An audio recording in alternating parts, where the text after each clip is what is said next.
Baza. Hey, good Hey, evening, guys. everyone. We meet again. Yes, we meet again. There we are. De Frits Schneider Ensemble. Hè? Yeah, exactly. Waar is hem Yeah, eigenlijk? the Frits Zoals Schneider we- Ensemble. Mr. Vocoder. Awesome. So, hey, welcome back, guys, everybody.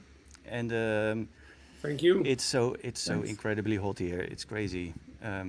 How's it in Belgium over there? With I think I have to sort of pass the word on to everybody else because it's 6 of us today. Yeah.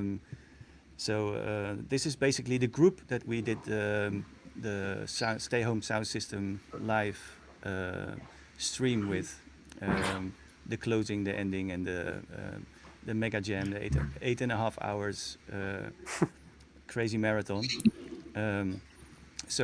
Yeah, the idea is we weren't able to get enough of it, you know, seeing each other. So we basically are here to talk about it and just to hang out. We can talk about anything else really as well. But if there are any people who were there last Saturday and who are watching this now, yeah, we can discuss the technicalities of everything. And we always get a lot of comments and questions about how everything is set up and everything, and it's just too complicated to write in the comments in YouTube or on Discord, where our community is hanging out and talking about this technical stuff. But so yeah, you can ask them here. But first of all, of course, welcome everybody. Welcome Glenn from Linear Straight, Dave from Pattern, Jeroen Search, Robert from Pattern, and Robin Kampschoer. Right.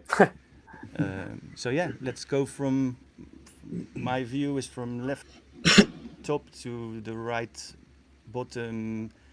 Glenn, how are you? I'm very good. Yeah, not too hot? Yeah. Well, I like. In I your like. box. I like. No, it's perfect there. There's air floating inside, so yeah, it's okay. We had like a lot of rain like 1 hour ago, so Okay. Okay. it's chilly in Oh, really? yeah. It's like 27. I like it. Yeah. Nice. And Dave is in Antwerp? Yes, it's incredible hot here. So you're lucky, Glenn. Are you, Yeah, but- are- There Yeah. was no rain here. It's because it's because just Belgium. smoking It's so, hot. it's so big, you know. Yeah, and I'm Yeah, lucky that Belgium I'm is not so in the big. studio with you. Allee. are you wearing anything other than this white shirt, Dave? Oh yeah, exactly. We just agreed to have no gossip. Okay, so... okay. Yeah, okay. No, I'm Everybody fine. knows. I'm hot. I'm in the studio. It's not totally built up again because, yeah, you have to spend the time with a daughter. But I'm okay. I'm cool. Good. And Jeroen, how are you? All fine. All good. Yeah? A And bit the hot, temperatures? a bit hot as well. Yeah. No, it's still okay. In the studio, it's quite okay, but outside it's different. But yeah, it's good. Do you have air conditioning in your studio? No. Okay, but it's just No, I cooler don't than like. the- I than don't outside. like to. Yeah. Mm, Yes. nice one. And Robert with his stored Candlelight. outfit. And candles. It wasn't hot enough in here. Yeah. Yeah, exactly. Let's put some No. candles. It's a candlelight studio. Everything for the candles. Yeah, I'm amazing. Currently staying in Brussels for a while, so that's why I'm not in the studio with Dave. Sorry, Dave. Okay. But I'm really happy because it's really good out here in Brussels. But yeah, I went biking today. Lost a lot of weight, dehydrated, but I'm fixing it. Good stuff. All good. Okay. Nice one. And Cool. Robin, Yeah, all good here. It's very Melting hot here. away? It's like 28 degrees or 29.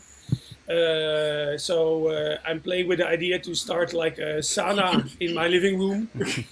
And this shirt, it's not a real shirt. It's just a CGI, projected on me right now. No, but to be serious, it's hot, but it's doable. It's Nice. doable. Yeah. I see we have Let's do our it. mysterious Hey! Schneider showing up. Hey. Hey! The vocoder yes. wizard. The man of the 9 hours. Absolutely, Ah. absolutely. Yeah, for those who detected vocoder stuff in the background, or sometimes even very obvious in the 9 or in the 8.5 hour set, that was our mysterious Fritz in hiding in Yeah. the back, Yes. emceeing away on the vocoder. So hey Fritz, what's up, man? Hi, Fritz. And we get a question immediately from Pablo. Yeah, where's the I pipe? guess that's for I think that's for Yeah. Glenn then. Yeah, where's the pipe? Well, it's over here. It won't leave me. Ooh. I think this is actually the first one without serial. We Oh. Okay. did, and which was kind of a testing project when Vlad started out, I think, because the new one has like 3 sensors, and so it's really not that technical. It's a condensator mic. It's a really special mic. We have different ones depending on frequency or your voice set, or some will have like different results on lower frequencies, and it just goes through a DSP chip, which has 12 presets over here and 3 parameter buttons with an on and an effect button. So, you can use this instrument in a lot of different ways, and I started out experimenting with it like 2 years ago, and it took me really direct my attention, because it's so incredible what you can achieve with your own voice as carrier through effects. So it definitely changed my. So explain how it works, because it's a pipe, but you don't blow into it. You use your voice, right? Well, yeah, it's not like you can do like whistle sounds, and you can also, like I use it during our set, directly on your body, because it's a contact mic, so it has like a lot of possibilities and soundscapes and that kind of stuff, and also which is very cool, and I didn't use it that way on Saturday because I had a lot of other stuff, but you can use it as a direct through effects processor as well, so you can use it after a synth or after a drum computer, and the crazy thing, and then it has like a connection through, so you don't need to touch the sensors to get like an active result or anything else. So it's really interesting. It comes with an external breakout box with a left-right balanced output and a separate power supply. So it's something unique. It's not for everybody, I assume, because it's not like I cannot sing or I cannot keep a tone in my vocal and it will sound okay with the pipe. It's not like that. So you have to know what you're doing and how to use it. But once you're through that part, the fun part starts. I think you scared some people in the beginning, because what you were in the frame as one of the first people in the studio, and people were kind of guessing, what the hell is this guy doing? Is this a bong or something? Good start of a party. Yeah, it was a combination of a lot of things, actually, because it sounded maybe like just one instrument, but there was actually a drone going on from the Scorn da Basica from 12 Scorn. It's a really nice drone module, very simple, but so nice, and that was actually my basic sound bed where I took my first tone from the pipe on, and then you can do, like, if you stay in the chord, you can do like really choral stuff and really dark dungeon effects. So yeah, it was like the perfect match to get our 8-hour jams started. So, and it worked out well, I think. But that's how my feeling is. Awesome. So yeah. Cool, and that was the pipe, but there were many other things going on. I think you brought 2 whole cases of Euro stuff, right? Yeah, so I'm I brought a lot of modules with me because for me it was also like some kind of a moment to experiment with some new combination and some new stuff which I got recently.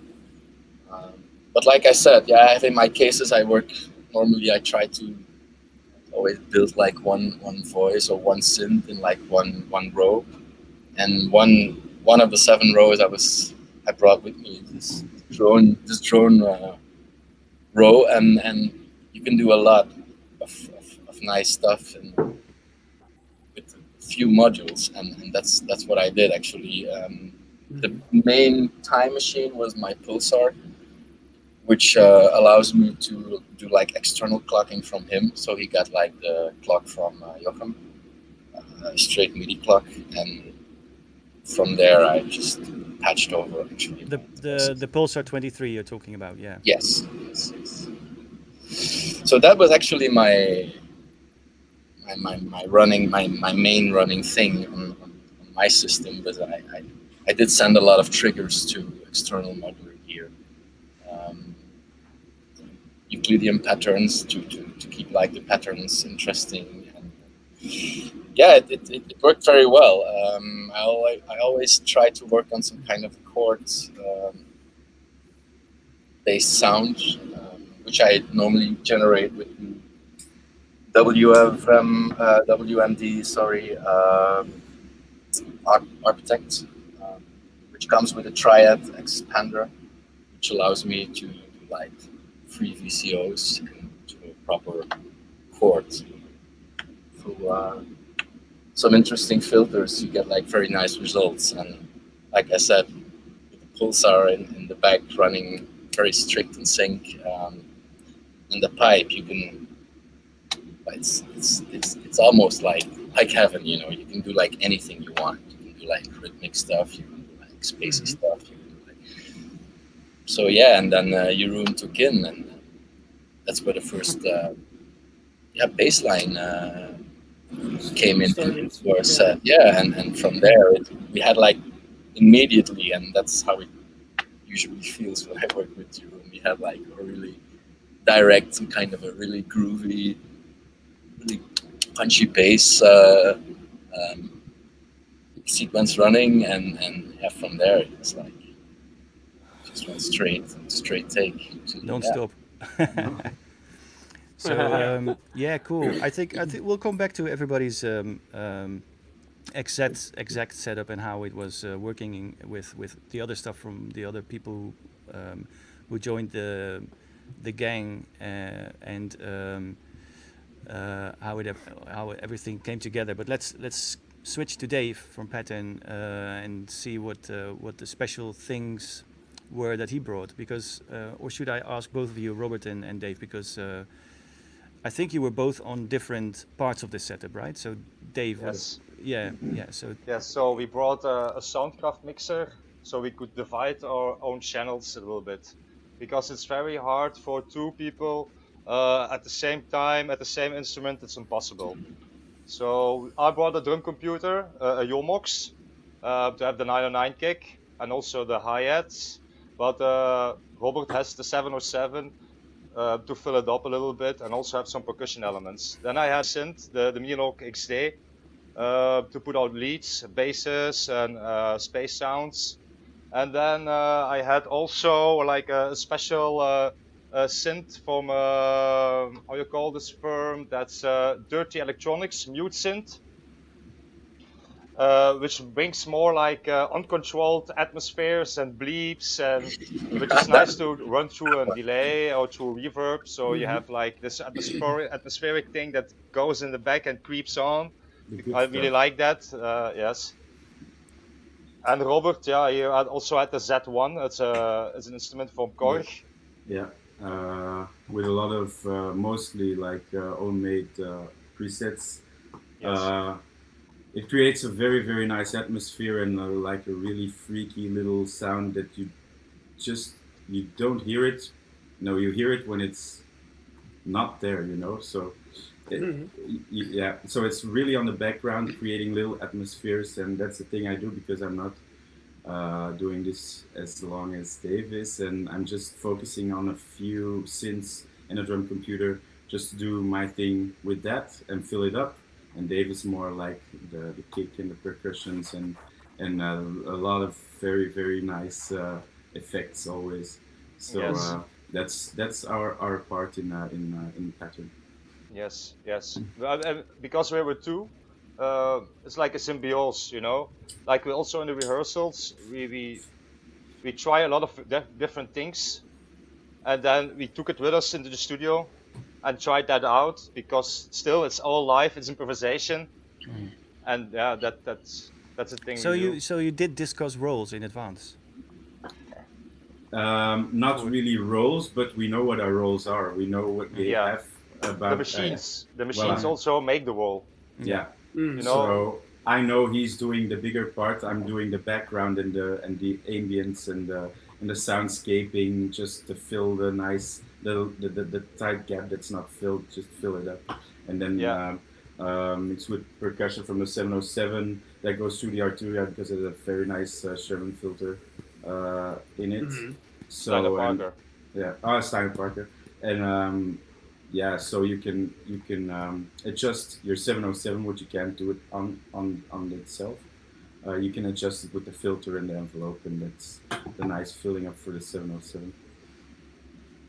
Yes. Okay. Cool. Yeah, when you guys arrived and you opened the car, I was, oh my God, how are we all gonna fit this? Because it's, you know, usually there's enough room for projects like this, but with I don't think we've ever jammed with so many people at the same time here in the studio. So I was like, oh my God, are we going to have to build another station next to it? But we managed, you know, we set like up, a glove. It worked out in the end. Yeah, we managed. So, we just you know, shuffled things around and added some keyboard stands and I had a nice we view made it fit. of Jeroen always. Yeah. And it's interesting because the most of our gear is a little bit dated. It's not so new, so we bring something like more retro sound to the table, you know. Yeah, I've actually never tried the Korg C1. I know that it is from the 2000s, and it's like a virtual analog or even physical modeling synth, right? Yeah, physical modeling it is. Yeah. Yes, yeah. That's correct. It has like 3 oscillators, a noise generator, and a sub generator or sub oscillator. And you can change the oscillators the way you want. So you can have the normal cross mod or the normal waves, but you can also go to flute or to guitar plug, and there are like 12 different engines in. And each engine you can choose like 2 times and then again divide it in 2. So actually it's like 4 oscillators. That makes it interesting because you can assign also 4 envelopes and 4 LFOs. So you can have like almost like sequences in one machine, which you can mix also with an internal mixer and with 2 filters. So you can do a lot of tweaking. It has nice effects on it as well, and the good arpeggiator. Yeah, so it makes an interesting machine. Okay. Not only for backgrounds, but also for lead sounds. We used not so much for lead sounds because there was already so much going on at the table. It was, you know, but yeah, it's quite a good machine for techno. Yeah. Okay, so let's move on to Jeroen and figure out what he was using, because by the time Jeroen arrived, there was very limited space left, and but we managed. Yeah, but we managed. Yeah, in the end we managed. It all fitted, you know. Yeah, we managed to put it together. I took some space from Robin. Yeah, but I was able to manage that as well, as I decided to go for a really compact but efficient setup. But you go first. Yeah. Oh, okay. Well, I used 2 Behringer synths, the MS1 and the DeepMind 6. The DeepMind 6 I used for atmospheric background stringy kind of sounds, and the MS1 was just bass line, more or less like the SH101 Jochem used. Besides that, I used the MFB synth, an old one, the MFB synth 2, little blue machine, and electro model cycles. That's really nice thing. I used it to sequence the MFB synth. Besides that, also a TV3 from Roland to sequence an old Yamaha AN200 desktop synth. Yeah, that's about it. Oh, and a TR09 to trigger the MS1 and to play some 909 sounds. Yeah. And you mixed everything on Roland. Oh, okay. Yeah, on the MX1, the Roland MX1. I normally use it because it's easy to use it as well as a sound card for my laptop. But it has 4 mono channels and 1 stereo channel, so I can add some different machines in it as well. So I can use that to mix. Yeah. Didn't know that. Yeah, cool. And the space that was left to Robin. You said it was small and efficient. Yes. What did you bring? I brought this thing that people will know a little bit by now, which is called Rosbox, which is a free oscillator digital synth with a lot of extra nice features that has been routed through the Soma Lyra 8.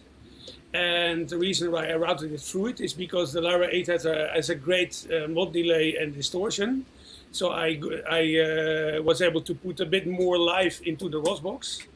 And from the Lyra 8, it went through my Zone DB4 mixer, which has it's a 4-channel DJ mixer with high quality effects on every channel. And I used 3 channels of that because it has a routing matrix. So I was able to route the Rosbox and the Lyra through 3 channels simultaneously, so I could use 3 effects at the same time if I wanted from the Zone DB4. And then I had one channel left on the DB4, which was for my electron analog rhythm, which, as people will know, is a drum synthesizer. So this time I chose to use very few like 909-ish sounds, because we already had 3 909 sounding machines in here. So Saturday I used the analog rhythm specifically to real-time create analog percussion that I normally not do very often, but that was yeah. So I came up with a lot of sounds that I've never created before, just because of the setup that we were all playing. Mm. So as I said, it was small, but yeah, in my opinion, really effective. Yeah. All right, and yeah, I already see a lot of comments coming in how we decided to go or not go, or to send stuff into the live mix, or to when to restrain. I think we can be short about it. That's just that is just the thing of jamming together. It's a thing that just automatically happens. And we did discuss in the beginning.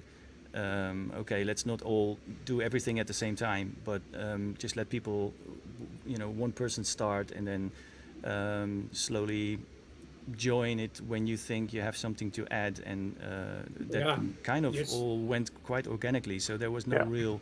I think so too. There was no real strategy plan, or who goes first, or who goes, who does what. It's basically all on the fly, and sometimes you get messy moments, sometimes you get really nice moments where everything clicks together, and that's pretty much it. That's the nature of playing live. It's basically just listening to what happens, and then decide if you have something nice to add, in a way. Well, there are things that we discuss, like for example, we can all agree that if you have 12 hands at the table, it's the best thing if you don't really know for sure that you are going to add something that adds to the whole thing. The better thing is just to do nothing and just listen. You know, listening is more important than doing in an environment where you are working with so many hands on gear. So it wasn't a rule, but it was something we did discuss. Let's just keep the hands down, or just listen Less is more. until something you feel that you can really add something to the entire thing. And then technically how we dealt with it was so everybody, Glenn, Pattern, Jeroen and Robin, were sending out a stereo mix of their own setup to me, and I had two mixers. One was a DJ mixer, X-Zone 92, which was basically there just to sum all the stereo channels, and that went into X-Zone 96, which had my own setup connected.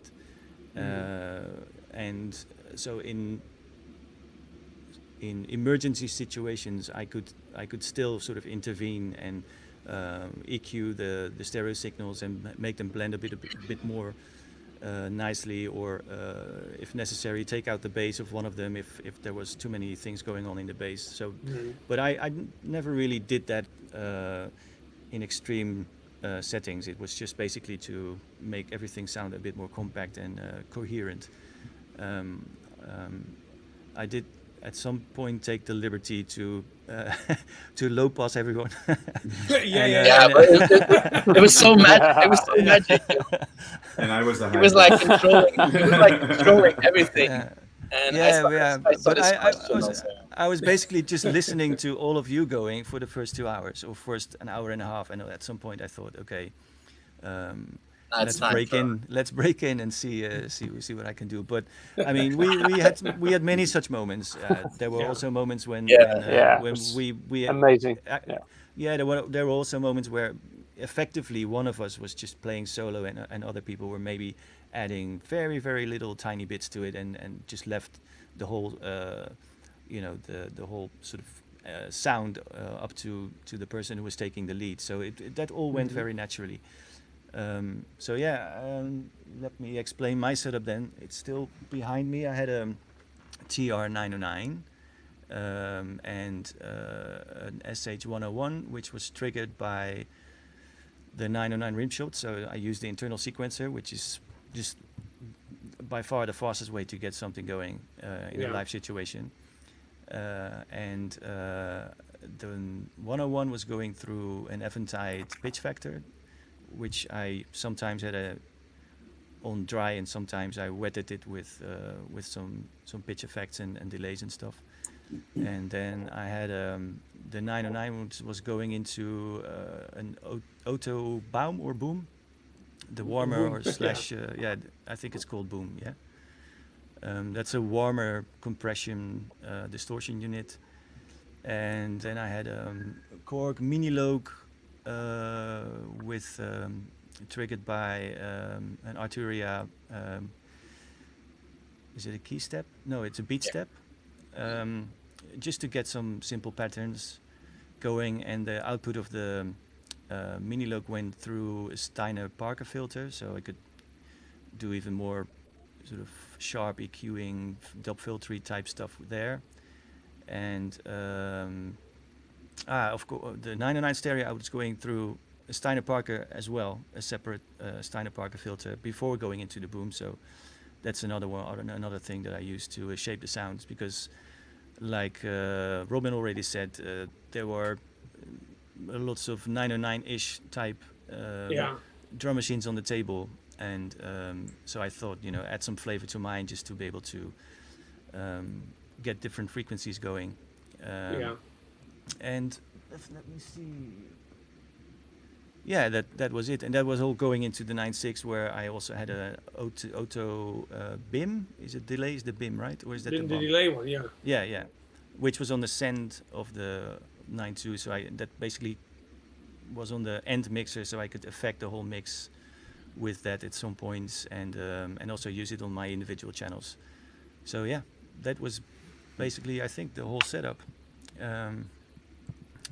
Let me see if there is something going on in the comments that we should be addressing. Yeah, somebody was asking for the clocking. The clock, yes. That was Jochem actually. So. It wasn't me. It was just Jochem. The clock was used was the 909. the SND Acme 4, which is the 4-channel clock, and I had every setup on a different channel. So if one of you would run out, I could reset it individually. And I did. You did a couple of times because when you changed tempos, sometimes one of our clocks would stop, and then you could just restart it again, and it would be in sync again. Yeah, the cool thing about it is you can stop and start individual MIDI streams. So if something goes wrong or somebody's going to run out, you can easily do it by not restarting the whole set, because that usually makes a much more dramatic effect than if you just punch in and out one of the setups. So that worked quite well. I did change the tempo a couple of times.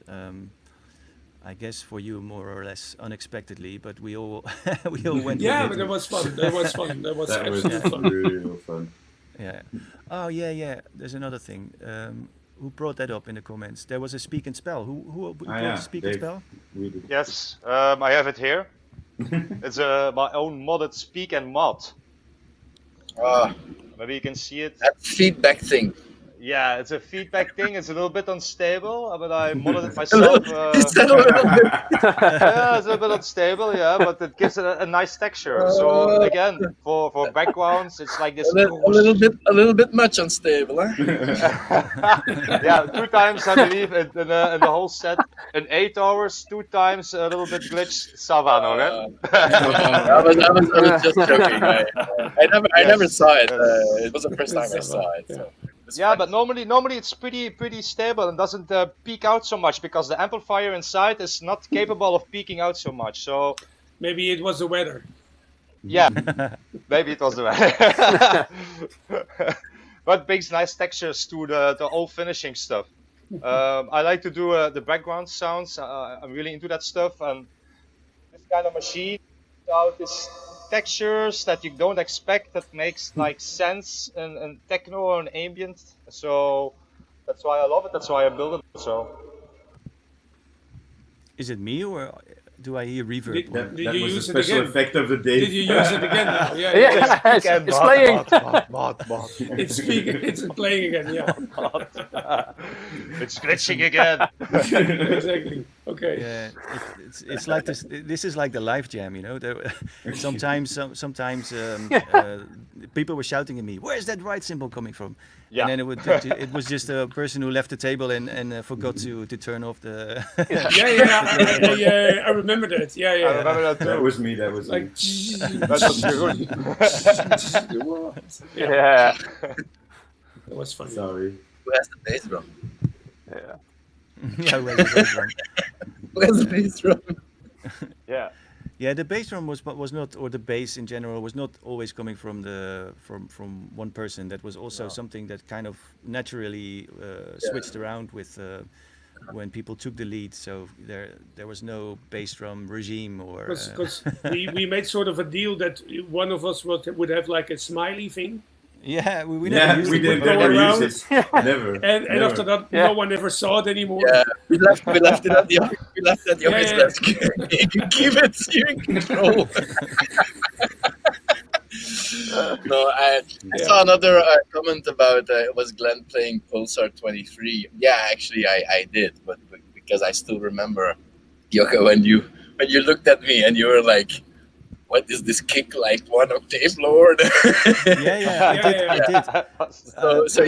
The Pulsar was running through the entire set, and a lot of hi-hats, but also the clap, and there was one long shot I did with the bass sound, so the second voice in the Pulsar. I mean the kicks of the drum machines, the other drum machines who were there. Like the 909-ish machines, the 707 and Robin's analog rhythm, they're all kind of centered around 100 hertz, I guess. You know, that's where the weight is, and that Pulsar is, I wouldn't say an octave because it just goes down endlessly. There were some moments where you could just hear, you could just feel the wind, but it was like, where is this wind coming from? It was like, whoa, it's this one. So yeah, it's pretty. You can go like pretty low bass drums with that. So it also has this really industrial option where you can push the drives on the channel itself and on the drum machine at the final output. So it's Robin knows it's like Lyra and they all have a lot of distortion options in the way what did you run to trigger the Pulsar, because it has MIDI and it has an internal CV sequencer per channel and it uses CV as well. How did you manage it? It's basically it's a big patch bay. So you have like 6 separate outputs at the back on big TRS, which can function as like triggers in, but also can do like outputs, audio and CV controllable. Can be anything actually, and it has also the 8 Eurorack converters to crocodile clips, and from there you can do like any kind of triggers. You can trigger any voice separately. Each of them has a different clock as well. So Pulsar has its own clock. I was receiving your trigger sync out from your 909, right? Yeah, through the 909. Yep. It was coming from the. There was one channel short, so you and I were on the same channel on the S&D clock. Yeah. Okay. So yeah, so that's where everything started. So once he gets like his MIDI clock in, and you select on MIDI, you can divide on the Pulsar directly in his time module. You can take like 1/3 of the time, like 1/8, 16ths, a multiplier, dividers. So actually everything is all there at the interface of Pulsar, which is quite just to do some patching. So you don't have to choose. You don't have to make a choice how you run things. You can just use any incoming MIDI or any incoming CV. Yeah, you can use like his internal clocking just to trigger the voices internally, or you can use like his sequencer, which is not quantized. I guess we're one of the only drum machines out there with a non-quantized grid on a drum computer. But yeah, Vlad, he decided to go for that option because it was not there, and you could do like really off-grid stuff, which other drum computers don't allow him to do that. So it's very diverse, and you can do like very crazy and different things with it. So it's more than a drum machine. It's and a clocking device and a sample and hold generator. It has like clocking. It has like click track inside. You can easily patch. It has like the delay and reverb. You can use in very creative and crazy ways. Robin will knows as well from Lyra. So it's absolutely. So it's total different way of. It's unpredictable in a way, but not in a bad way. Not in a bad way. But still at some point it's always in sync, or it's still a loop. Yeah. You know, it can be like 217 bars long, but still it will be like a loop at the end. So yeah, it's like endless. Did you use any incoming triggers to the Lyra, Robin, or did you use it solely as an effect processor this time, or did you play? I played it as well. I played it as well, but I chose to just use, play some background drones like sounds, and I definitely used it, but it maybe didn't stand out a lot because there was so much going on from the other people as well.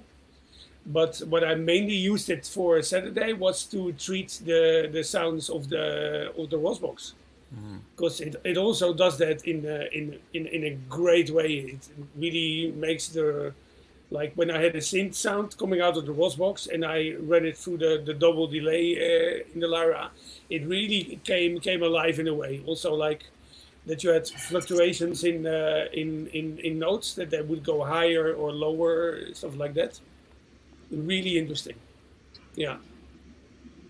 And it was the first time that I really did it like that. But I'm definitely gonna implement this in my studio here as well now, because I was really pleasantly surprised with the combination. Yeah, absolutely. Cool. Jeroen, you had I think by far the most gear going on on the table. How did you manage all the sequencing? You already mentioned this 303 thing. What is it called again?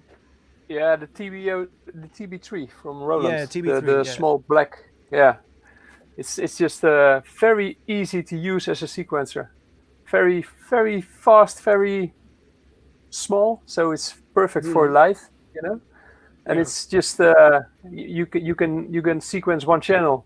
So I decided to sequence the AN200 from Yamaha by it. So it was really that's how I used that one. Yeah. And how did you sequence the other stuff? The Electron Model Cycles sequenced my MFB synth. And for the MS1, I just used the trigger from the trigger output from the TR09, and I just played and recorded sequences in the machine on the fly. You know, yeah. Yeah, it always amazes me, man, how fast you can come up with really catchy lines. Yeah, I don't know, man. Yeah, I know, but it's true. It just happens, you know. Yeah. It's crazy, yeah. But do you have certain things that you know that work? Are you do you have like sort of? I'm not saying do you have things memorized, because I know you don't. But certain note sequences, or certain intervals, or you keep it simple, or is it just random? Is there something? How do you get? Yeah, depends on. Yeah, depends on what I'm hearing for the other sounds. You know, if I hear some, especially in the beginning, I heard Glenn playing something. I was like, okay, maybe I can try something like this, and then just tap it in the machine, you know, and check it out on the headphones. This is not gonna work. Try another one. Just as fast as that, and then all of a sudden you have one I did it as well. Yeah. that works, and then it fits. You know, that's yeah. Yeah, that's another question. Actually, it's good that you bring this up, because that's another question that people ask very often about these live jams. Yeah. Not only this one. How do you decide to play a certain line? But basically, what most people do, I guess that's true for all of us. Everybody has headphones, and basically you prepare something on your headphones on the cue, without it bringing it into the mix, without anybody else hearing it. Decide to bring it in. Yeah, so you can have several tries until you think, okay, this is gonna fit, or it'll be interesting. Yeah. And then you bring it in and go with it from there. But at least you have a starting point when you do it like that. That is something that might work. Yeah, but and last Saturday, a few times I had a really cool loop on the headphones, but it just didn't fit. So I decided to let it roll and pick the other synth and try something else, something different, different sound, different sequence, and that could fit or maybe not fit. But and then I saved the other one for later, you know. Yeah. And sometimes if you thought it would fit on that moment and you want to bring it in, it doesn't fit anymore, so you go straight back. And then it's sometimes it happens so fast. Yeah. So, yeah, true. By the way, I'm thinking I forgot one thing in my setup. I used a Dude for a Dark Time sequencer to sequence the ROS box, because of course the analog rhythm has its own sequencer, but the ROS box hasn't. So that was a nice little sequencer that I borrowed from a friend of mine, Bas. Hi, Bas, if you're watching. And the Dude for Dark Time is a great little sequencer that you can, like, really on the fly make some nice stuff with, and then indeed pre-listen on the mixer if it fits, and if it fits, throw it in. Yeah, absolutely. Yeah, I'm checking the comments. I think it's all about what we are talking about. So, so yeah, Robert and Dave, do you play live like this often, or is this something you've just started doing? Well, we had the chance with you to come to Stoor and play a live set, back to back, improvised. So yeah.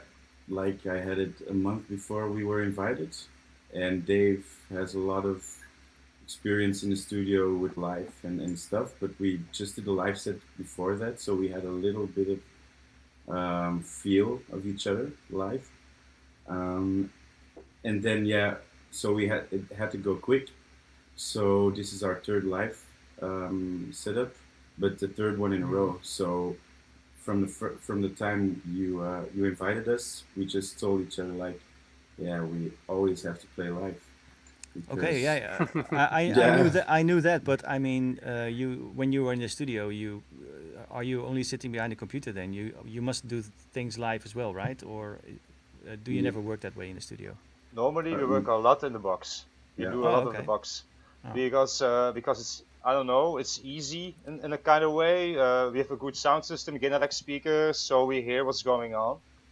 And we know what we're doing. We can save everything. We cannot meet up because of we're two guys. We cannot meet up every day. So sometimes it's good to save things and can pick it up again later. Mm-hmm. Yeah, okay. So that's why it's interesting to work in a box if you're with two. And we were never really triggered to use a lot more modular or analog. And because we have a very little time together, because Dave has a wonderful daughter, and I have quite busy life as well. So it's hard to meet up. So then we weren't really triggered in a way to take the time to come together and play live or work with more modular scenes. So that's the reason. So thank you, Jochem. Yes. Yeah, it was a pleasure, guys. It was a pleasure. No, but I was just wondering because it seemed to come to you very naturally. So I thought maybe you have experience jamming in the studio, or because that's something we hadn't discussed, you know. Yes, we did it before, but not so often. Yeah, also, because of the Corona thing that went down, I had the time to put everything from from hardware back together. But I was still missing some things like a good studio mixer to hook everything up. So again, like Robert told, when we came to Stoor the first time, after that we bought a mixer, and now we have more like a hardware studio set up already. So in the future, our production is going to be more like hardware based instead of out of the box. Yes. You caught the bug. Yeah, we caught the bug. Good. Nice one.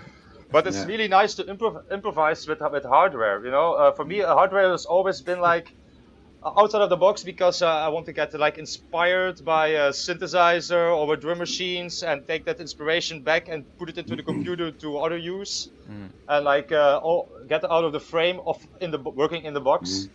And that's why I bought most of my hardware, just to escape from that. But actually, like Robert already told, I'm making music a long time, and what I tend to do was go to friends and bring a piece of hardware kit, jam on it there, maybe leave it there or bring it back home, whatever the situation was. And that's why I bought hardware. But no, I got the virus, you know. So and the nice thing about it is as well, 3 times we played in a row, and were 3 times a different setup, and it was 3 times a really different sound. And that's the thing I love about machines. It's that you can take your machines and you can create a sound that you already somewhere know what's it gonna be, but it's always improvising. And then the next time you take another setup and it sounds totally different. And if you're in that mood, go for it. So that's, it's endless possibilities like the box where everything is stored, it just broke. So Yeah. really nice. Well, it's great that you caught the bug and discovered this this new thing, or this thing that you haven't done before so many times, because it's a really liberating way of making music, even if it's just for fun, just to jam out. Yes. Glenn, Plus the feeling of having knobs and just things to twist. yeah, It's much more satisfying than just click on a mouse, It's, True. it's raw. Yeah, the hands-on You have approach, everything you in mean. control. Much more hands-on approach. Yeah. Yeah, voilà. Yeah. Yep. Glenn, you do have experience playing live, right? I did some shows in my Yeah. life. Yeah. Is that, do you usually go all modular like you did? When No. you were here? I usually use my modular system for linear straight stuff, straight techno things, and with my collab with Jeroen, it's mostly used actually. As people know, I'm also doing like other projects, and for Radical G, for example, it's a total different approach. We have an entire crew, like a VJ who is like doing the visuals at certain moments, which are very accurate. So there we are running on an arrangement-based live setup where every synth still plays his part and every drum computer still plays his part. I don't change any patterns during my set, so it's a total different approach of. There's no jamming when I go on a live show for Radical G, because there's a makeup part, there's a lighting part, there's an entire performance. While playing with modular, it has nothing to do with performancing. It's like really into the modules. You have to keep your mind and stay focused all the time. It's not like a toy you just put on and just hit a button and it will work out. It's not gonna work out. So it's not the best way. It's not the safest way to go on stage. I know one moment when Jochem told me, "Oh, damn, you're running an analog clock or just a gate clock from." Yeah, and I'm like, yeah, I take this risk to have an error, because that keeps me focused during my set. Keeps me like looking at every clock. Is everything still in sync? Is this envelope okay? Is this attack where it needs to be? Because sometimes you're like, where is the sound? There's some delay, and then your envelopes are like with a long attack or something like that. So it's it's like really working. When I did a live performance on a modular set, you have the feeling you actually done something. You actually had to do something for your money. It's not like just put it stick there and look at the first CDJ and the second CDJ and put the BPMs at the same speed and let's go for it. So it's a total different approach, I think. A lot of people make this mistake when seeing like live announced. They think it's like, wow, this guy is live over there, but that's not actually what it means.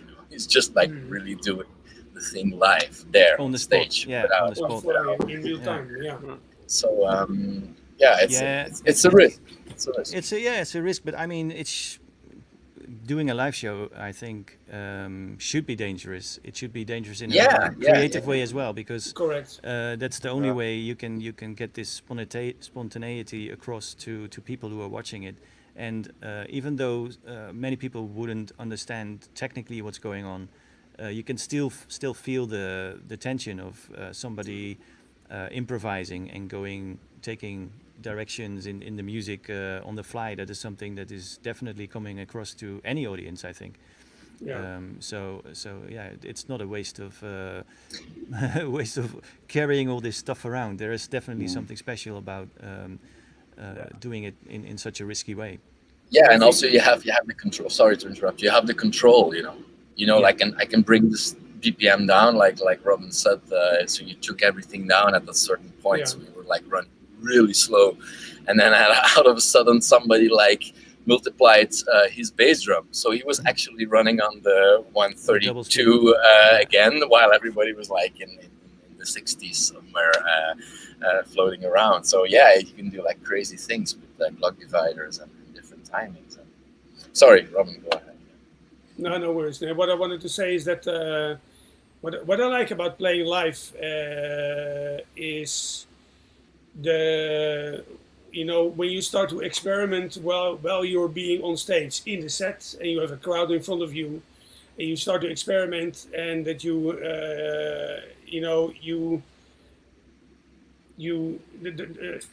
get to a point that things don't go exactly as you intended to, and then you're being able to bring back into something different than you intended to, but also really great, like the live experimenting thing. And that's always been a thing of playing live that I always really liked, just doing things on the fly, searching the boundaries of what you're doing, and then coming to unexpected territories in a way. Mm-hmm.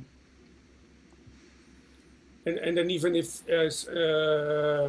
sometimes people hear that things aren't going exactly as planned, I think people will accept it because they know it's live. You're doing a live jam on stage. Yeah, it's like surfing. Sometimes you catch Exactly, the wave yeah. and sometimes you don't. Yeah, It makes it human. Exactly that. Yeah. But when it happens, it's like magic, Yeah, and the audience feels that as well. Yeah, because there's some kind of energy which generates out of nothing. Exactly, I know yeah. there was. Exactly. We all had this moment last Saturday. I know every one of us had this particular moment where we all had like, okay, so now now it really falls together. Yeah. Absolutely. Remember Yerune's piece and Robert and your piece as well. I also had like a piece when Jochem actually took it over for the first time, like the really long part where you took like everything into low pass, and we were like turning our filters up, and we were like, "Fuck, where is this high?" And there was one guy not even looking up, and he was like, "Yeah, but I have it all under control here." and that's it, man. That's part. I don't know where it's at. I think it's at 3 hours or something. And there's like really this acid line which he takes away in this low pass filter, and it returns after like 10 minutes from this really coolly slowy SH101 bass line thing. Yeah, magic. Yeah, I remember that moment, but I was actually thinking you knew what I was doing. I was surprised. Yeah. Of course, but at some point I was like, who's filtering who, actually? Yeah. Because Okay. Yeah, because it was like a swarm of sounds, and I had this acid line going on from my Manis in Teritas, and it was like really punching, and I was like, yeah, come on, let's do it. And then, we kept it on for like 5 minutes into like really down thing, and so cool. Yeah, nice. Yeah, well, and the funny thing is now we are talking about it, but during the set, there was hardly any talking. I think there was. We did nodding. No. We didn't read. Eye contact. Yeah. Eye contact makes a lot, and just feeling each other, hearing and eye contact.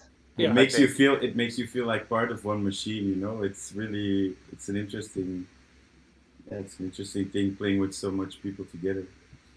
When it comes together, it's beautiful.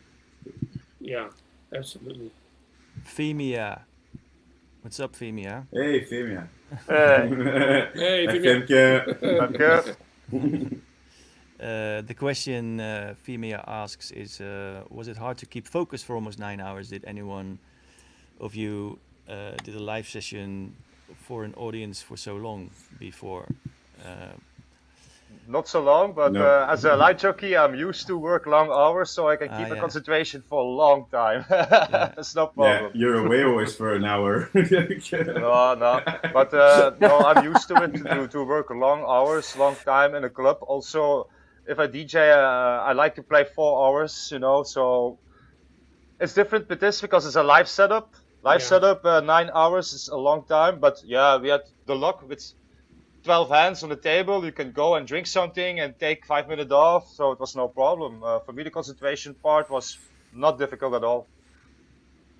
Yeah, same for me. I mean, I'm used to playing very long DJ sets or hybrid sets, which are partly live and partly consisting of loops. But an actual hardware jam, I don't think I've ever done something like this for such a long time. What about you, Jeroen? Because you're the hardware live guy. Have you ever played? No, 2 hours maximum. Okay. Okay, that's in the contract. No, just that. It was only And is it one by time. choice, or is it by choice, or do you want to play longer? No, I think for a normal a club night or something like that, I think in between DJs, a live set of 1 hour 90 minutes. That's perfect for a night, I think. Yeah. But like Jochem he did like an ambient set with Albert van Abbe, and it was like totally based around them. Wouldn't you like a night experimenting for a longer time, doing some other shit? That would be really, really cool, I think. But that's different. Yeah, of course. Yeah, but that's different. Yeah. Maybe you can do like very long soundscapes, and if you're really into this, I've done long ambient sets as well, and because it's a very different environment than a club environment. Yep, of course. Yeah. That's our next one, right? An ambient set. Oh. Let's go. That would be really cool. Yeah, nice. Yeah. Not 8.5 hours, but 8.5 days. Yeah. Yeah. 8.5 days. You can put a bunch of bunk beds here and Yeah. and then we dare people to listen the whole set in one take. Yeah. We get the prize. and drink a little bit less beers. How about 1 month? Yeah. Hey, Marcus is showing up. Hey, Marcus. Hey, Marcus. Marcus. Hey, Marcus. Awesome. Yeah, I don't know. I mean, I see some comments where people ask if there's going to be anything happening again like this. At the moment, nothing's planned, but who knows? That's I think that's all we can say right now. But I'm not bored of it, so yeah, who knows? I think none of us is. Yeah. No, exactly. Yeah. Okay, so next week. Let's book Next another weekend, hotel, Robert.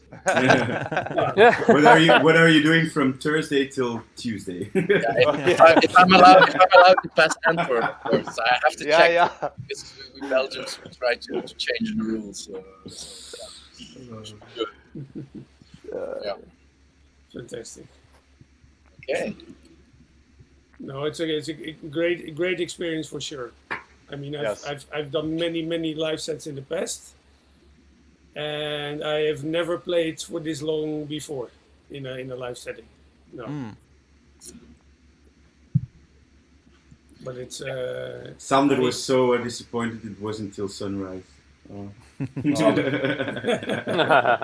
It was close though. Huh? Yeah. Well.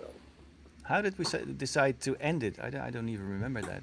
Was that everyone's back was working? No. Yeah, I think so. Yeah. Okay, so let's see if we can get any more technical things going on. I see something about kick design techniques, but yeah, I was just going through the comments to see if there are any specific questions to. I mean, it doesn't have to be about the set we did. We can also talk about gear, about music production, whatever people want to know from us as a group or individually. So people shoot. Now's the time in the comments. Yeah, I see one from K10 at Stoor. What are your favorite kick design techniques? Okay, well, if you want to... Oh, yeah, here we go. Yeah. Hey, K10. What are your favorite kick design techniques? Okay, well, yeah, let's go with that. Cool. Robin? It depends. I don't really... I mean, when I make a kick, I use my TR909 or my analog rhythm.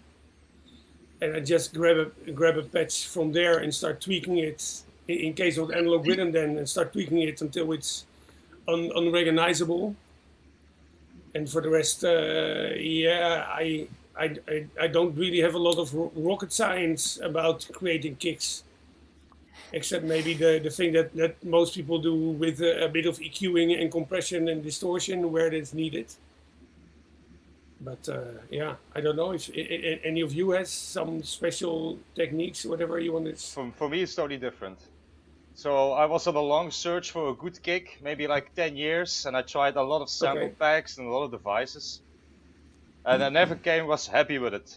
Until one day I stumbled about a plugin, just a Native Instruments plugin, an FM synth, FM8. Okay. And I saw a tutorial before that on how to make hi-hats. Yeah. And I was trying that out, trying to make different hi-hat grooves, because there's also a built-in sequencer. And then I noticed that because you have like a very fast envelope in a machine, it was very easy to make from a sinus with a low pass filter with an extra operator also in FM8 to make a kick. And then with tweaking around just only with the controls in the synth, I actually found the kick that I wanted for so long. Okay. I know it's easy a little bit for us because we use that kick in a lot of productions, but we always tweak it a little bit in the synth, so you have like this little variation. So it fits more the track that we sound from the beginning.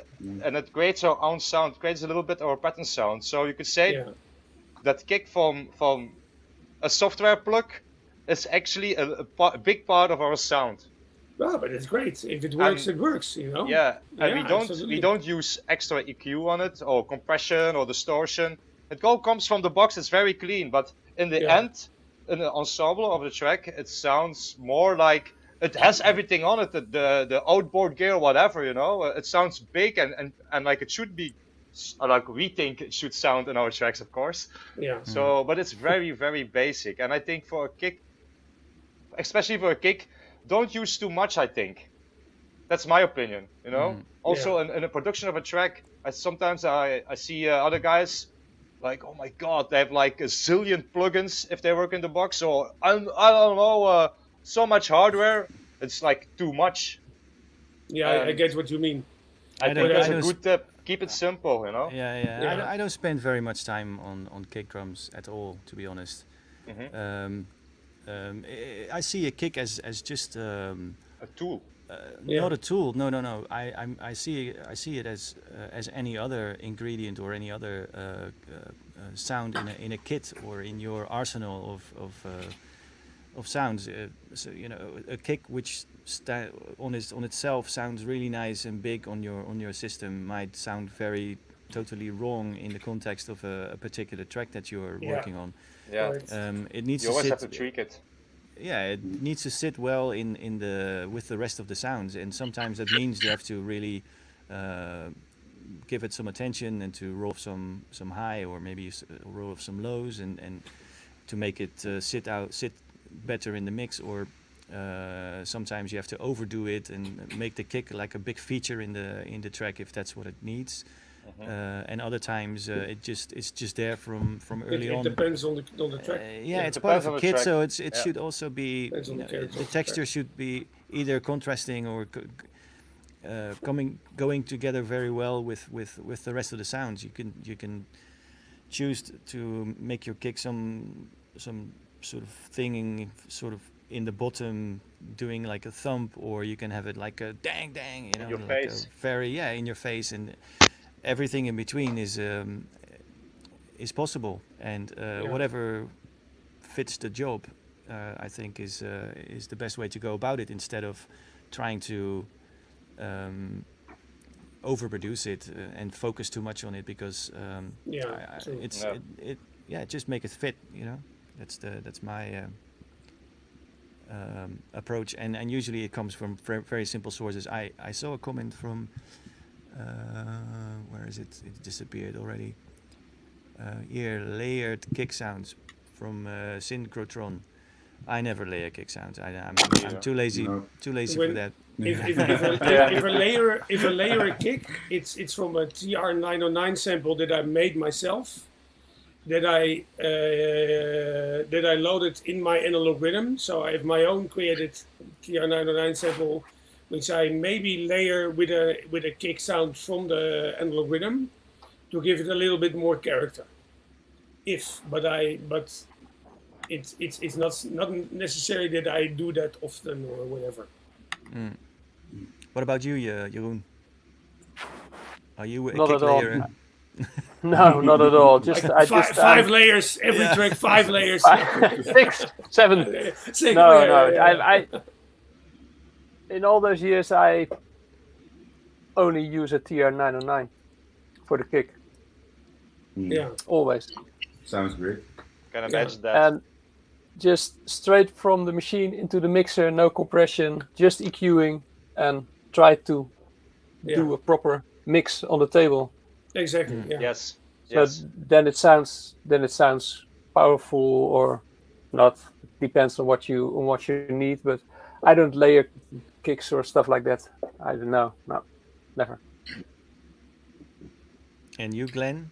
Are you a kick expert? Well, you have the Pulsar 23, so you have plenty of kick. I don't know. options, I would think say. this bass drum discussions, I know, but I mean that's what actually that's a thing that many aspiring producers or people who are starting out are obsessed about, you know, and we get this quite a lot, and hopefully by us talking about it, they will get it into their minds that or hopefully consider that it's not something to be obsessing over, that it's not necessary to have such a big focus on it, because it's just one sound out of many, and just needs to stick in your mix, you know. Yeah, exactly.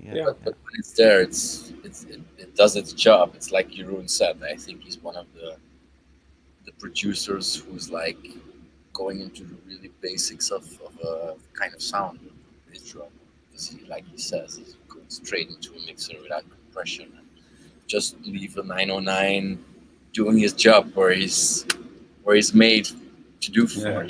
And that's his job. You know, like punchy, a little bit edgy, around 100, like this really kicking techno bass drum. But it's like, for me, it's like, I don't know. For me, a good kick is between my hearing, between my ears.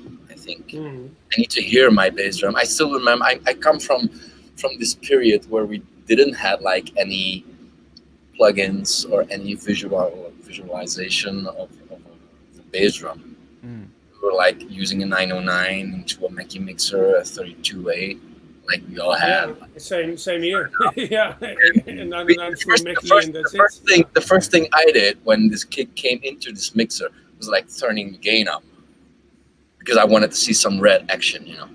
I don't. Yeah, it needed to come down, but I still needed to have some red action. Like there, I felt this 909 bassy punch, you know. And then you start turning the knobs without even knowing what you're doing. When I was 17 years old, when I first visited my first studio, I didn't have any idea what 100 hertz was about.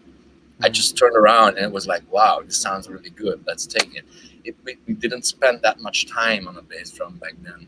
And if we still look today at all the productions, we always have this feeling about, wow, this bass drum is really good, and this hi-hat is really tight. And while we didn't have any notion, or a lot of us didn't have any notion what we were actually doing, just by tweaking knobs and listening to the music, except for watching a screen. I think it's all about knob twiddling, eh?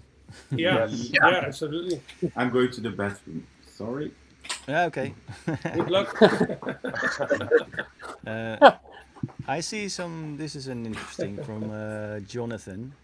What's the aim or general balance followed when you approach some sort of mixdown in live performance? If I interpret the question, it's how do you decide how loud something is in the mix? And I think, well, looking at, if we talk about the specific jam of that we did with the people here, there was this summing going on my part of the setup, and which in theory made it possible to to adjust things in the mix down of the whole set. But everybody was basically also sending out their own stereo signal and monitoring that through the final mix. I must say, I wasn't really intervening that much. So what happens is when you're in a room with so many people and you listen to what's going on, that's basically where you decide how loud your next sound is going to be in the mix. Yeah. So it's not really somebody in final control of a mix down. You have your own sort of setup and monitoring that and listening to it. But the levels are basically made by or at the moment when you bring in when some of the participants were bringing in a sound and they were basically judging if that loudness was appropriate in the context of whatever was going on, right? That's how it. No, nobody was really. True. Yeah, I guess. Yeah. True.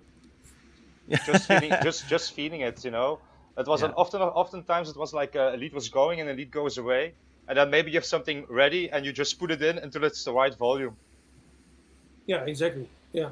It's just simple as that. Exactly, and sometimes, or most of the times, even on the machines themselves, not even on a mixer. Yeah, you just bring in the output volume of whatever synth you're bringing in, and that's because we all hear the final mix out of the main monitors, so we can all adjust to that in real time. Yeah. Yes. Yeah.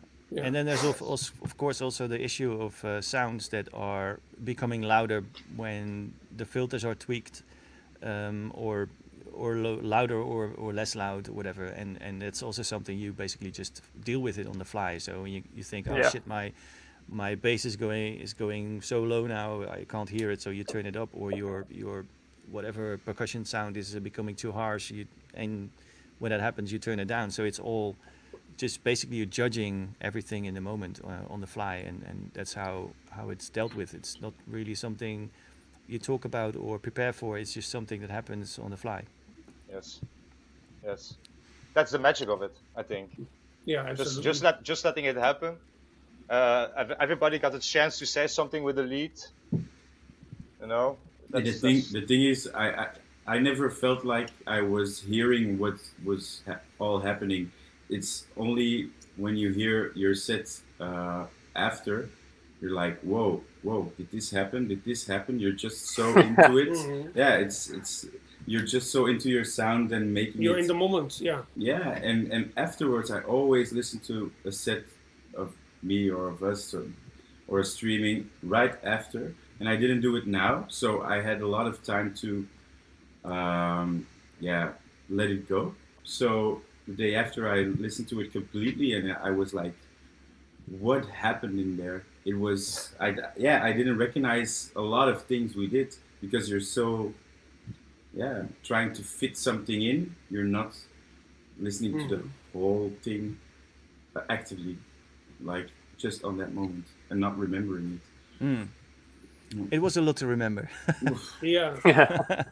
What I had is that I was looking at my phone what time it was, and it was like 2 hours later than what I expected it to be, just because I was into it all the time, you know, just focusing and having fun. That my sense of time was way off, which is a good thing, I think, you know. We have to say hi to our friend Miguel Tadeo. Hey, Tadeo. Hey. The great set, by the way, with Speedy. Sorry, what? Great set. I know that it was 3 players. Sorry, I'm sorry. Tadeo, you're wonderful as well. But, maybe someday. You never know. Exactly. There's this question about a 909 from Carmelo. I've seen this passing by already. Yeah, go for it. What was the question? Well, if guys from a 909, do you prefer the individual outs or the master out? Well, times when I had a 909, it's different because the left-right has some kind of a compression, a natural compression when putting everything together through his left-right. And the sounds are panned a little bit as well. The stereo out. From mine there. On individual outs, you have like more control on your desk. are you doing the job? But yeah, it's I don't know, Jochem. Yeah, this is a question from Carmelo. I'm probably butchering his name, but whatever. I use both. Depends Yeah. on what I'm using the 909 for, but I don't know Yeah. about you, Jochem. Yeah.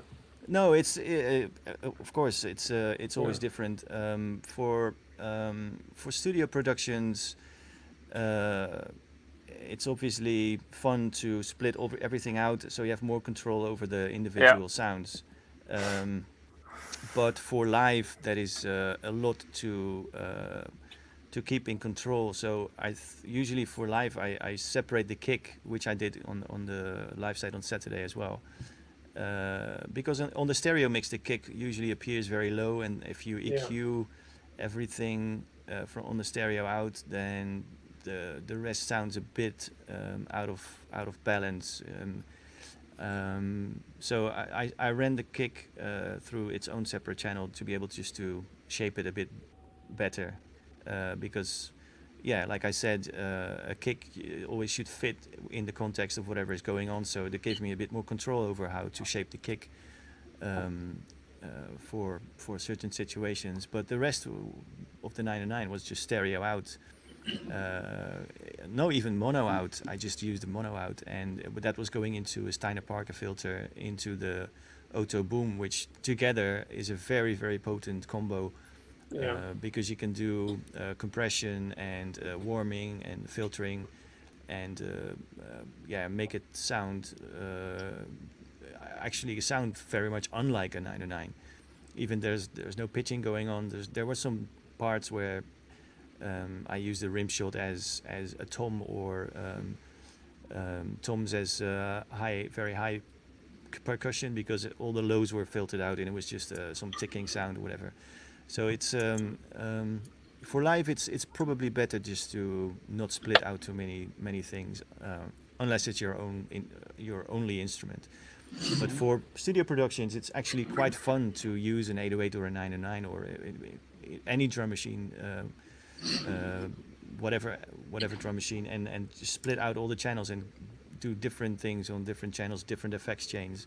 You can write albums just using a drum machine if you do it like that, but the variations you can get are just immense. So I think that's more of a studio approach, I would say.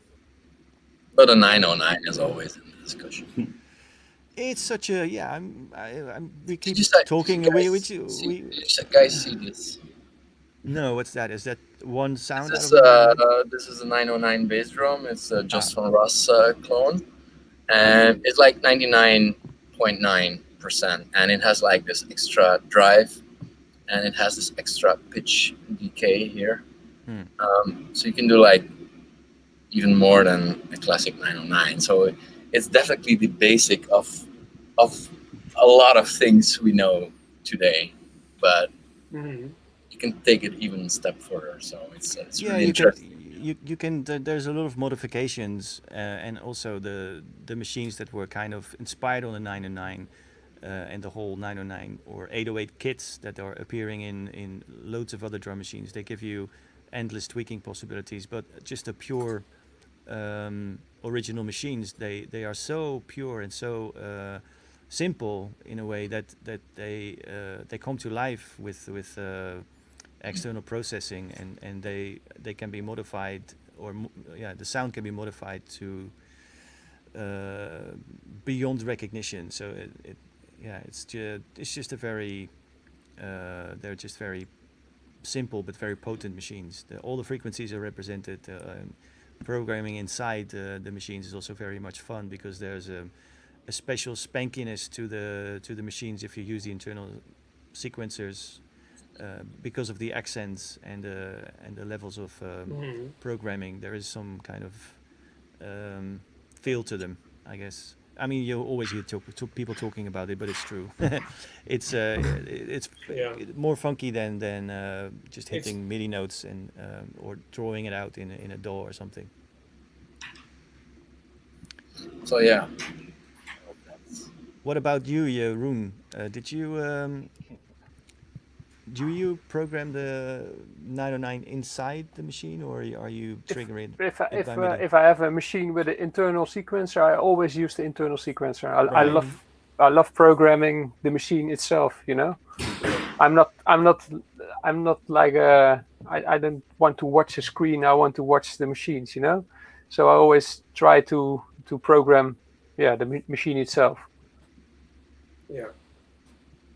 Is that because of is the reason because of you don't want to watch the screen to be distracted from what you hear, or do you think they actually sound better when they're programmed inside their own sequences? Well, if you take a 909, if you use the internal sequencer, it has some sort of natural swing, or something is.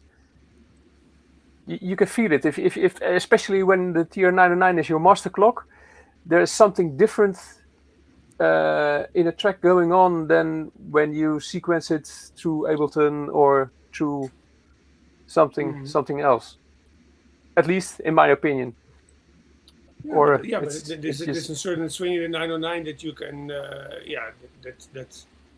That's one of the reasons why people love the 909 sequencer, you know. Yeah, but I think it's also in different drum computers as well, and it's just I love just playing with the machines itself.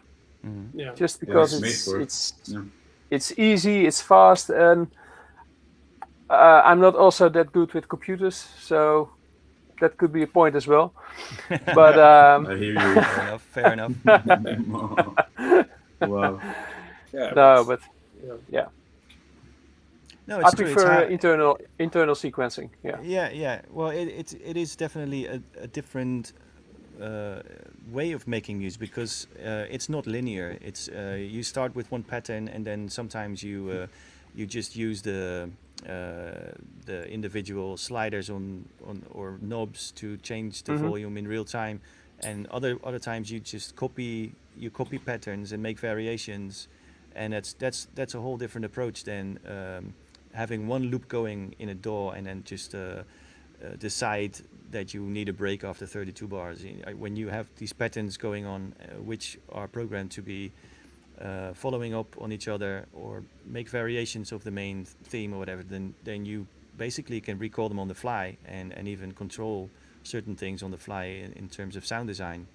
And it makes it more like playing than you have an interaction with the machine, and it makes the whole thing more playful. And it's you're right, it's much faster to do it like that. Yeah, and maybe also because of the fact I always when I record something, it's always one take, So I just press record, I play a track, I do a track on the table, and that's it, So I work really fast. Yeah. So one take it or leave it, and when you don't like it, you ditch it, and when you do, it's a keeper, and that's it. No going back. That's it.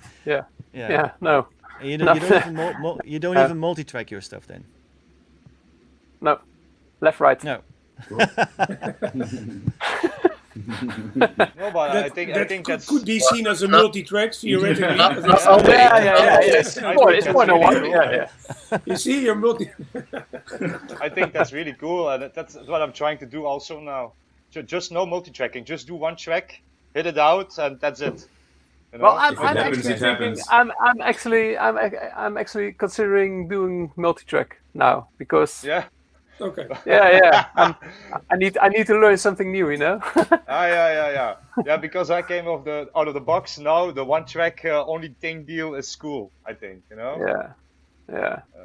I understand. I'm gonna do in the months to come. That's the thing I'm gonna do, Just one recording, get it straight. That's it. Yeah. No recording mixer data. Just presets in the machines maybe, and that's it.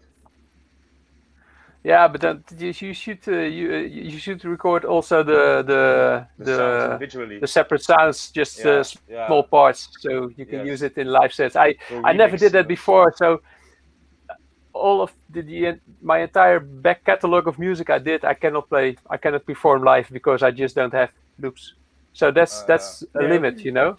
That's a good tip. So, yeah, that's why I need to record multi-track. Yeah, okay. Yeah. But you don't have trouble coming up with stuff on the fly, so you could also think, okay, you know, this is the stuff that is my output as a producer in the studio, and then when you play live, it's that you don't play your well-known tracks, but you can still come up with absolutely amazing same vibe stuff. Yeah, but that's what when we did the session together, Jochem, then I already thought, okay, maybe it should be more like improvising on stage, because nowadays I just use the laptop as well, you know, just to be able to play some of the more well-known or famous tracks. But playing the session last weekend, you know, you can do amazing things without any preparation in a way, you know. So that's for me, that's quite game changer, I think. Yeah. Okay. Yeah. Well, that's good to hear. By the way, Mike Storm was asking you something earlier, and this just got it answered. So thanks. Yeah, he was talking about the multi-tracking thing. Yeah, about multi-tracking. I do multi-track pretty much in a very simple way. Usually, it's just 8 or maximum 16 tracks, and I don't even go in too deep. It's whenever I think a part of the jam that I've recorded is okay, I might change some levels here and there, or get rid of some technical problems, but that's pretty much it. I don't like to sit behind a computer and click around for days, you know. That's just not what I like. But it does give you some options to, especially if the problems are technical. You might even like the music, but you kind of regret some levels or some little thing that you wish you had performed a bit better, or something like that, and then you have the possibility to kind of rescue it if it's a real problem. Sometimes it's also cool just to leave these things in, because they just add to the nature of the excitement of the moment, or the nature of the live thing. But yeah, as long as you don't get too deep into it and try to erase all your mistakes, I think multi-tracking is fine, because too much after processing or fixing things usually results in completely killing the vibe, or making. That's totally true. Yeah. That's also, it's the same when you work in the box. If you work in the box and you do like an 8-hour session and you do only one track, most of the time it sucks. That's my opinion for it. That's because in the box you can undo and redo everything all the time. You don't. For me, it's not working like this. For me, it's working in the box almost the same like I do in hardware. I find a good synth and I freak out with it, and then I do my thing, and then I stop it and I do something else. You know? Yeah. Otherwise, it gets too tedious. If you do all this fiddling around with the plugins and you keep on going and going, it's no fun. You get lost. You just get lost. You get lost. Yeah. And it's a totally different track than you were supposed to make and were thinking about. So. You lose a lot of the vibe if you tweak too much in the box, I think. So, yeah. Again, keeping it simple. Yeah, correct. Yeah, you can, in theory, just go on forever and start with one track and go through a million incarnations and end up with nothing. Yeah, true.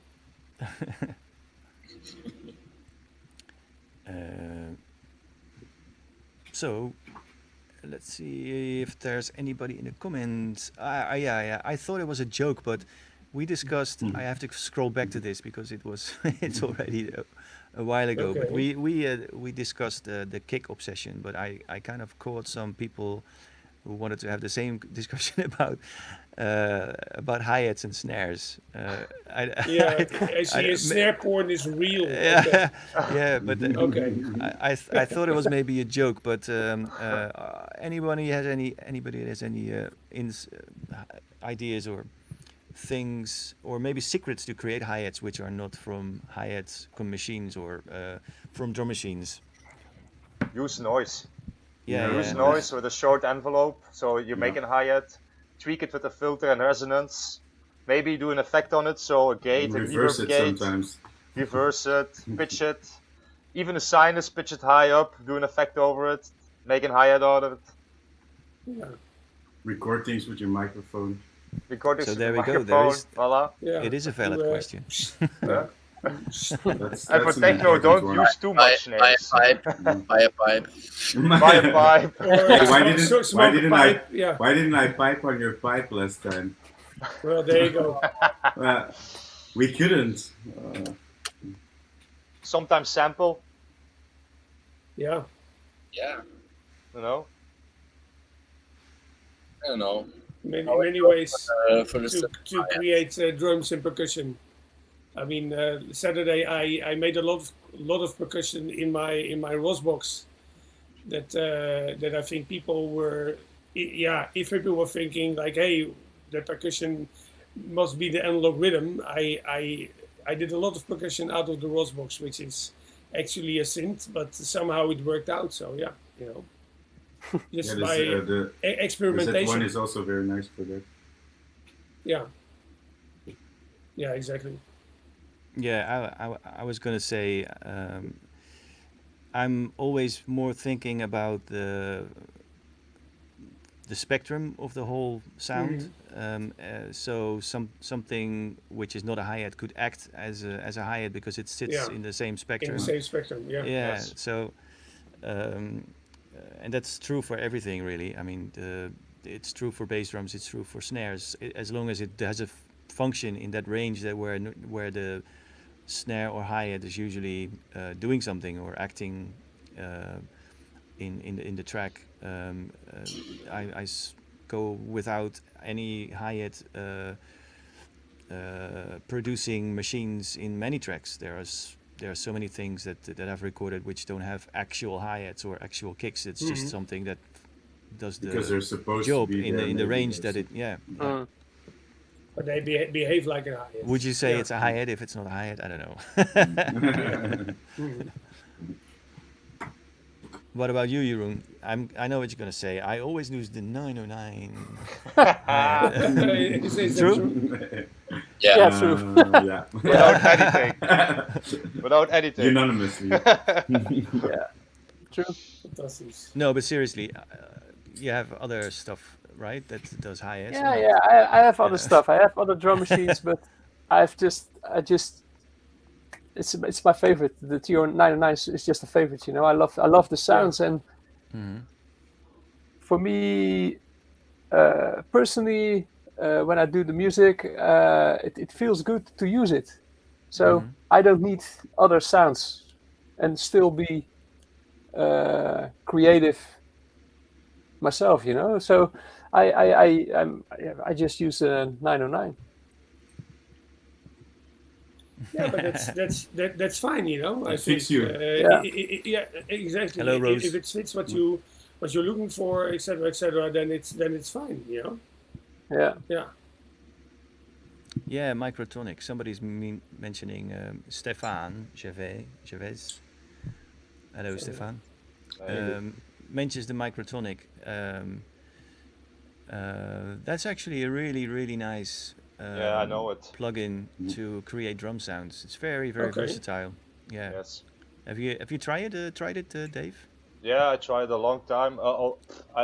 I think I already had version 1 when it just came out. So Yeah. it's like a 15-year-old drum machine that's very versatile, which has the 909 programming also, and which had a lot of options. 2 oscillators, so you can also make synth sounds in your drum patterns. Very interesting stereo spreader also. And yeah, this also has an auto-generation button, I believe, so you can generate drum patterns and drum sounds on its own also, if I'm not mistaken. I think it's a cool sounding device. It's been here for a long time, and in the box, I think it's a good help. And for hi-hats, for example, there is indeed a good noise generator in that really works well for electronic music. So yeah, it's recommended. If you're in the box, recommended for sure. Very nice. Here's an interesting one from Ek Dojo. What's up, Ek? Hey, Can't you get What the the same heck? pleasure with the Electron rhythm? What the rhythm is missing compared to the 909 in your opinion? I can comment on that. I have both. I would say the 909 has just so few features. it's very hands-on. Yeah, that it makes it's it more a hands-on. very, very immediate machine.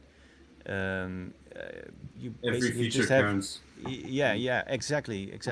That's the right way to say it, because it makes you work really hard to get something out of it. But it's all on your fingertips. It's the range of the sounds isn't very big. There's some pitch going on, some decay, and that's pretty much it. And then you have the balance between the individual sounds, which can make it sound very different. But all in all, it's a very the range is very limited, and with the analog rhythm, it's endless. Really, it's just huge. Yeah, so absolutely. you especially when you start importing your samples, and even just with the sounds which are preset or are built in. There is an endless variation of possibilities, and I think that's the there's something good and bad to say about both. If I what do you might think, Robin? elaborate on that, because I also have both, and I bought the analog rhythm to replace my 909 in my live and hybrid sets as a live machine only, and the analog rhythm ended up being one of the most important machines in my studio as well. They're two different machines, and I don't think one is better than the other one. They're just a bit different. But what I like about the rhythm is that contrary to the 909, the rhythm has been developed as a drum machine for electronic music, and like the sound design possibilities are endless and are, in my opinion, are absolutely great. And if you want to have 909 sounds out of the rhythm, well, just load in a sample set as I did. I sampled my own 909 and loaded it in the rhythm. And then you can also treat 909 sounds a bit different than what you normally do, and they also sound absolutely great. So I think they are great machines in their own right. That's what I think. Huh. Yeah. Yeah, and the 909 is just because of its limitations. It's a lot quicker, so you have to go with what it can do, and that's it. And then 909 is a lot quicker. Yeah, and then dress it up in after the machine, so you can run things through effects and stuff which are built into the analog rhythm. They have internal effects and internal modulation and stuff. So if that's your game, you have to make sure that you connect your 909 in a setup which makes it possible. But I wouldn't say one is I wouldn't prefer one over the other, but it's usually takes me longer to do something on an analog rhythm than on a 909. 909 is just that is true as well. it's just there in an instant, and you go with it. And if you don't like it, you don't like it, and and that's it. There's no there's no wasting of time basically. If you start something on it, it's you take it or you leave it. And analog rhythm is a bit more like working in the box. There's a lot more tweaking going on once you get into it. So Glenn, have you been able to spend much time with the Pulsar? Because I'm seeing Yeah. yeah. We've spent hours. Okay, make us drool. Actually, like I said, it's different than any other drum machine. You don't have the classic 10 voices from it, you only have like 4 voices, but the 4 voices can do so much in the spectrum of sound design and percussive elements and no matter what, because we were talking about the hi-hats, but like Dave said, it's a very fast waveform, which is the noise you don't know with an envelope generator, which creates actually your hi-hat, your attack, decay, sustain, and release. So Pulsar itself has its own noise generator functioning as some kind of a hi-hat, ride-ish module sounding thing, and it's like the 909 and analog rhythm, but I think Pulsar in that way will go into the future like a drum machine with its own sound. So it's not like the classic thing you find inside it. It's not like I'm going to buy a Pulsar or a 909. Those are like 2 major different things, you know. Yeah, there's you're so many like different categories. 909 or a rhythm, that's more like in the same direction drum machine, but the Pulsar is like way out of this world. So if you're looking into this really basics, you probably go for just a classic thing. Like Jochem said, you just hit the grid, you have like a half velocity, you have like a full velocity, and that's what almost ends up regarding differences and variations. While Pulsar has its like unique way of controlling the stems, because it has the sensors Lyra has, which Robin knows are not like always like 120, 127 or anything of those values. It's like it's different. Soma has a really different approach to building instruments. The whole ethos is from the company is different. So I think they don't really care about velocity 127 or whatever. No. It's not what it's about, you know. No. That's not the intention of that. Exactly. Yeah. Character of the.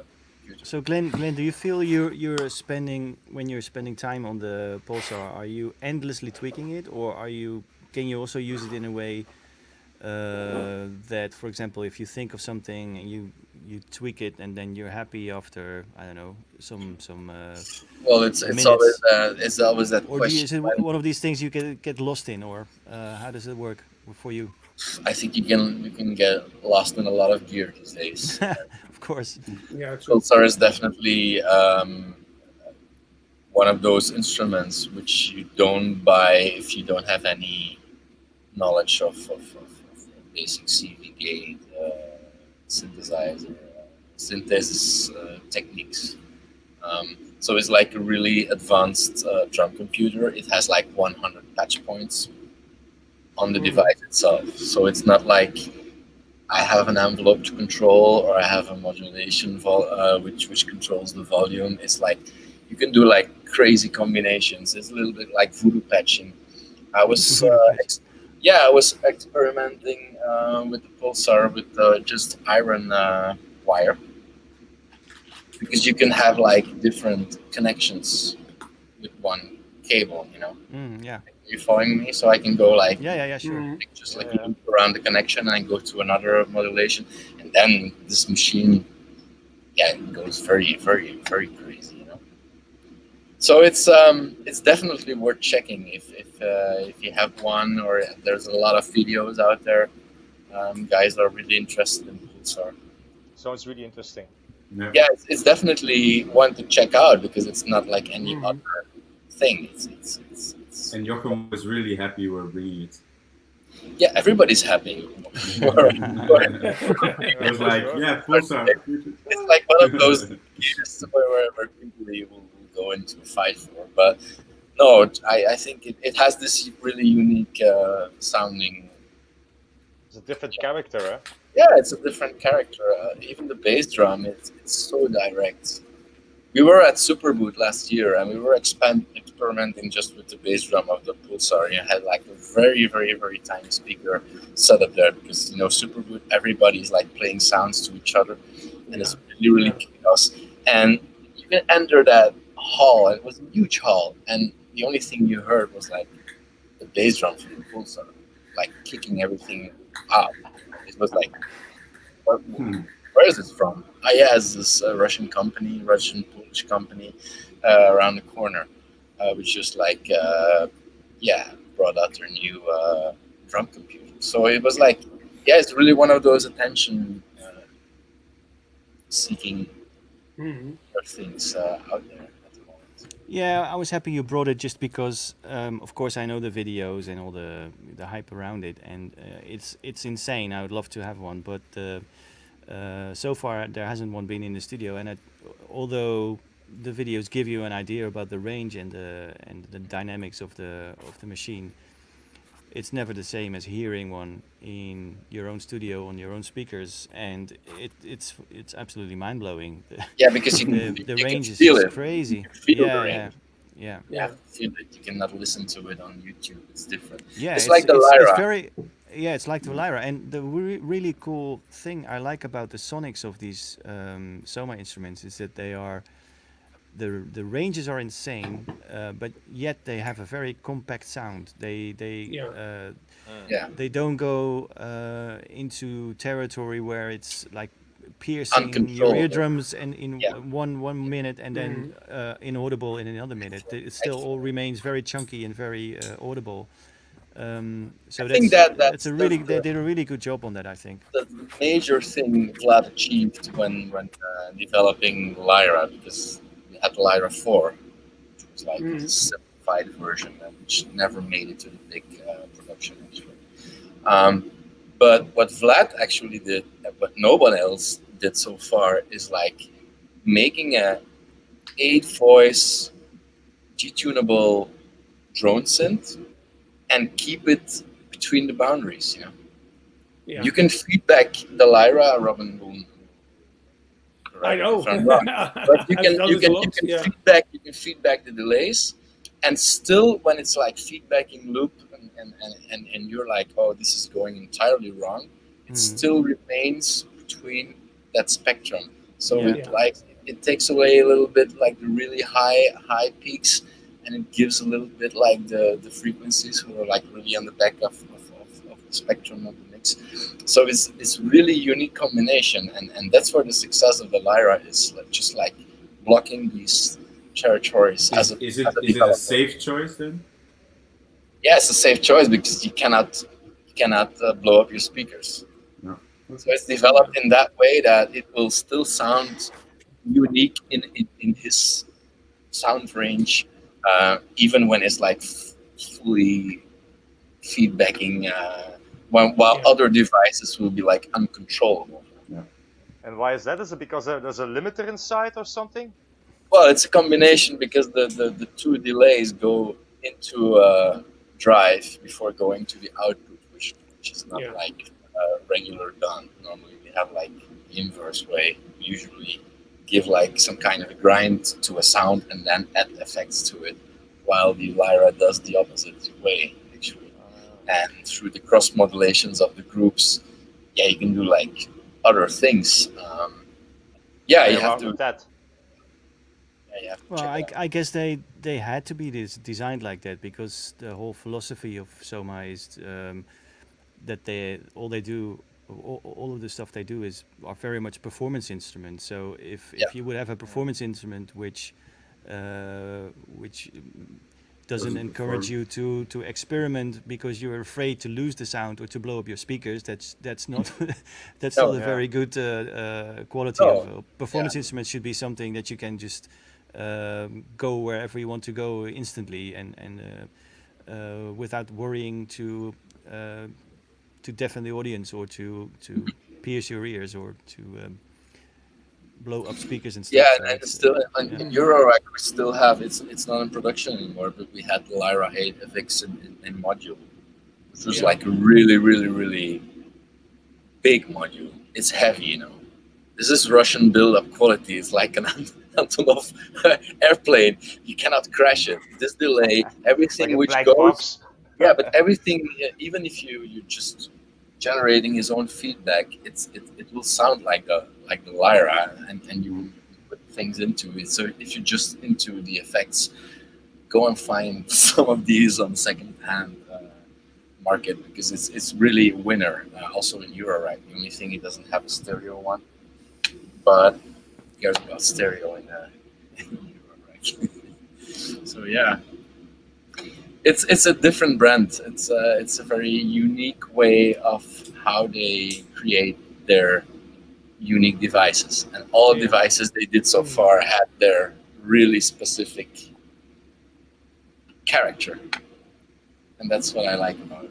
Yeah, and they all demand a different way of interacting with its users, which is also, I think they have a very good philosophy about really. Just like I said, when I give the pipe to someone else who's like doing other stuff with his vocals, or which has like a really low voice, not like this mid-range voice like I have, but it will generate different things, or it will be able to generate different things from this contact mic device than I do. So it's totally different. Like a 909, yeah, it's a 909. An 808 is an 808. If I give it to you, it will sound like an 808. I use it as an 808, but this is different. It's the way how the artist uses the instrument. And I've seen a lot of crazy ways how people use these instruments. I saw this nice thing Robin did with his coins. So I use the coins sometimes to trigger the Lyra. So he puts the coins on the two sensors of the Lyra, because you need to trigger both sensors, because one doesn't work. So then you have like a constant connection between the two sensors, and you have like a constant droning of the voice. You have some drone sounds that I then layered with a Rosbox or whatever, you know, and it works, you know. And then people get inventive, you know. With Pulsar as well, you can use your own body just to trigger the voices. I can just use my two fingers to trigger the bass drum, for instance, on a 16 bar. I can do it without any cable, just pressing the two connections. So it's really unique in a way, and really performing. Yeah, it's nice. It's nice. Yeah. Cool. Check it out. Cool. Yeah, guys, we are hitting the 2-hour mark already. Already? This seems to go as unnoticeable as fast as the jam. Actually, I would say if there's anything specific for the people in the comments that they want to ask, let's do it now. And in the meantime, I probably should give everybody here the space to do a little shout out for something they're working on, some new releases, or some maybe even gigs they are playing. If there's anybody wants to plug something. What about you, Jeroen? Are you doing releases, remixes, gigs? Yeah, I do some, but can you talk about it? No, cannot say much about it. Okay. I used the 909 for them. Okay. Awesome. We have one we can talk about. It's going to be on Seaway Records. The new record label of Seaway. It's a good friend of ours from Antwerp, Robin. Yes. And we worked hard on that album. It's something very different, and we're really proud of it, I think. Yeah, and it's coming with a remix. Yeah, it's coming with a remix of Robin himself. He's a really, really, really, really dedicated producer, always playing live as well. He's only 22 or 23, I think. And shout out to him. That's one. Yes, I also would like to do a shout out to a good friend of me who lent me his Minilog XD for this nice opportunity. So okay. Thanks to you, Dirk. I want to shout out to you, Dave. Thank you for everything. Your Minilog is now part of techno history. Shout out again to Robert. Thank you again. Go, brother. Fantastic. And you, Robin? Anything's coming up for you? I'm just working on a lot of projects. Working on things with Paradigm again. The guys in Groningen. Oh, nice. Working on a lot of new music that I yet have to finish because I need to get my amplifiers back for my monitor speakers. So that has to wait a little bit. But once I have those back, then then I'm full on it again, and working on some projects that I'm not able to announce yet. But stay tuned. You know, that's that's what I can say. And Glenn, are you doing anything? Anything I you have want to talk about? yeah, of course. I sometimes I just release something on my stories. So yeah, there's a lot of things happening right now. I didn't done that much in studio. I really took some time off because I did a lot. So yeah, Jeroen and me, we have a new one coming up on Eternal Friction. Oh yeah. It can be out. It's a new linear search EP, which we're very proud of. It contains one of my favorite tracks we did together called Lin Integral, very straight one.